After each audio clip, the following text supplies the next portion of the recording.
Bahujan Samaj party बनी आदिवासी समाज की पहली पसंद। आरएस प्रवीण कुमार के नेतृत्व में आदिवासी नेताओं ने थामा बसपा का दामन। जी हाँ दोस्तों, आपने बिल्कुल सही सुना। मैं हूं पराग मंद्र, आप देख रहे हैं नेशनल चौपाल। जैसा गौरतलब है, लोकसभा के 2024 के चुनाव, इसी के साथ साथ तमाम प्रदेशों में होने वाले विधानसभा के चुनाव के मद्देनजर रखते हुए लगातार सियासी उठापटक देखने को मिल रही है। और ऐसे में तमाम पार्टियों से निकलकर जो बहुजन समाज पार्टी में शामिल होने का जो दौर है वो फिर एक बार शुरू हो चुका है। बता दें कि खबर निकल कर आ रही है तेलंगाना से, जहां पर तेलंगाना में बहुजन समाज पार्टी के तेलंगाना प्रदेश के प्रदेश अध्यक्ष आरएस प्रवीण कुमार, इनके माध्यम से जिस प्रकार बहुजन समाज को जोड़ने का लगातार काम किया जा रहा है, जिसके कारण पूरे भारत के अंदर में आरएस प्रवीण कुमार की चर्चाएं सुर्खियों में आए दिन बनी हुई रहती है। तस्वीरें निकल कर आ रही है तेलंगाना से, जहां पर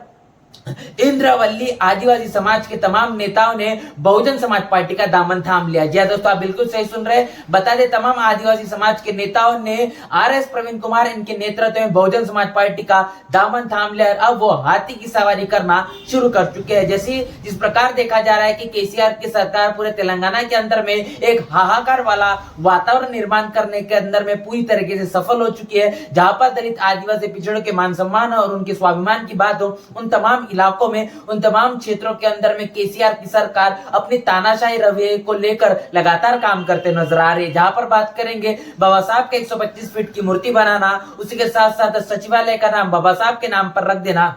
ये तमाम चीजें एक राजनीतिक पैतृ के आधार पर ही देखी जा रही है। लेकिन तमाम आदिवासी और दलित समाज के लोगों की अगर असल जिंदगी की बात करें, उनके असल मुद्दों की बात करें, उन तमाम मुद्दों पर केसीआर की सरकार अपने मनुस्मृति विचारधारा वाले ही कामों को लेकर लगातार समाज के साथ में जुड़ती हुई नजर आ रही है। जहां पर बात करेंगे, हाल ही में तेलंगाना के अंदर में देखने को मिला, जहां पर दलित आदिवासी समाज के लोगों के घरों पर, झोपड़ियों पर बुलडोजर चलाया गया। दूसरी तरफ केसीआर कहते हैं कि हम तमाम दलित आदिवासी पिछड़ों के मान सम्मान और स्वाभिमान की लड़ाई लड़ रहे हैं। तो आप समझ पा रहे कि कैसे एक दोहरा चरित्र और एक दोगले चरित्र से बार बार केसीआर उनका पर्दाफाश होते हुए नजर आ रहा है, जिसको लेकर लगातार आरएस प्रवीण कुमार अपनी मुखरता से बात रखते हुए नजर आ रहे हैं।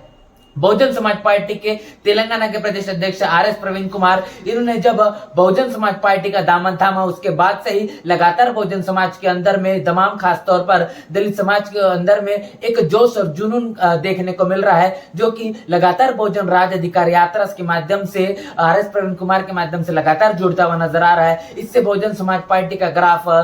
जिस प्रकार जनाधार बढ़ता हुआ समझ में आ रहा है, इससे आने वाले भविष्य के अंदर में जिस प्रकार आदिवासी समाज हो, दलित समाज हो, पिछड़ा हो, मुस्लिम हो, तमाम जो तबका है जो तेलंगाना के अंदर में अपना बड़ा वोट बैंक रखता है, वो तमाम तबका बहुजन समाज पार्टी से और खासतौर पर आरएस प्रवीण कुमार के इस नेतृत्व को सबसे ज्यादा पसंद कर रहा है। और इसलिए आरएस प्रवीण कुमार लगातार सुर्खियों में बने रहते हैं, क्योंकि तमाम समाज की मसलों को लेकर लगातार वो मुखरता से अपनी बात रखते हुए नजर आ रहे हैं। केसीआर को लगातार कटघरे में खड़े कर रहे हैं। हाल ही में जिस प्रकार बाबा साहब की 125 फीट की मूर्ति बनाने का काम केसीआर के माध्यम से किया गया, उनके ऊपर में तमाम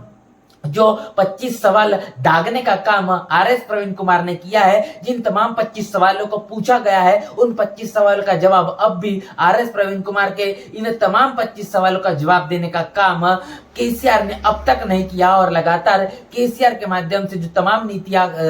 नियम लाए जा रहे हैं, उन तमाम नीतियों का पर्दाफाश करने का काम आरएस प्रवीण कुमार के माध्यम से किया जा रहा है। इससे कहने की तमाम आदिवासी और दलित पिछड़ों के मन मस्तिष्क में बहुजन समाज पार्टी और फुले शाह बाबा साहब की विचारधारा बस चुकी है। और अब उन्होंने केसीआर को दरकिनार करते हुए, तमाम पार्टियों को दरकिनार करते हुए बहुजन समाज पार्टी को अपनी पहली पसंद बनाना शुरू कर चुका है। हाल ही में बहुजन समाज पार्टी के राष्ट्रीय अध्यक्ष बहन मायावती, इनके माध्यम से जो बड़ी विशाल रैली की गई, जो बड़ी जनसभा की गई, जिस जनसभा के अंदर में बहन मायावती का जो अंदाज देखा गया, जिस अंदाज को लगातार सराहनीय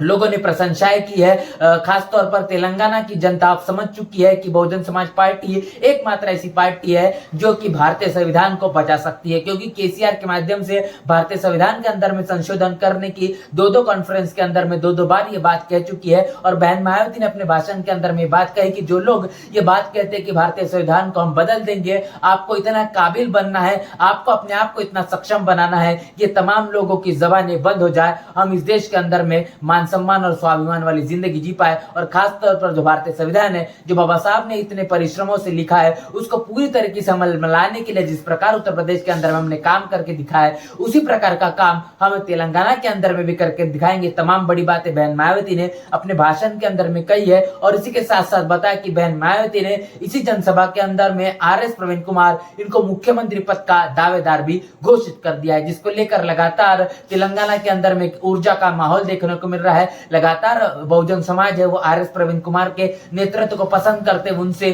जुड़ता जा रहा है। बहुजन समाज पार्टी का जनाधार बढ़ते हुए नजर आ रहा है, और इसी के तर्ज पर लगातार आदिवासी समाज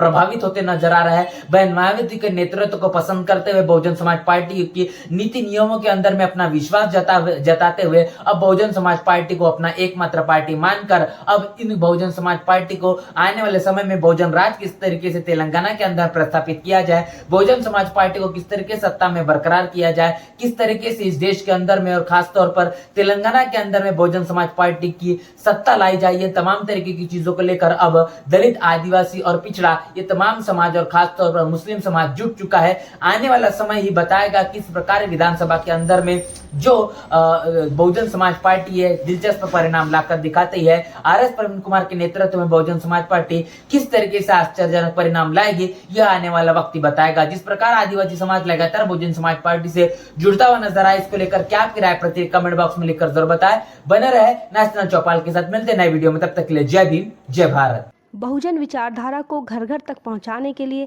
हमारे YouTube चैनल को सब्सक्राइब करें, लाइक करें, कमेंट करें, शेयर करें और बेल आइकन की घंटी दबाना ना भूलें।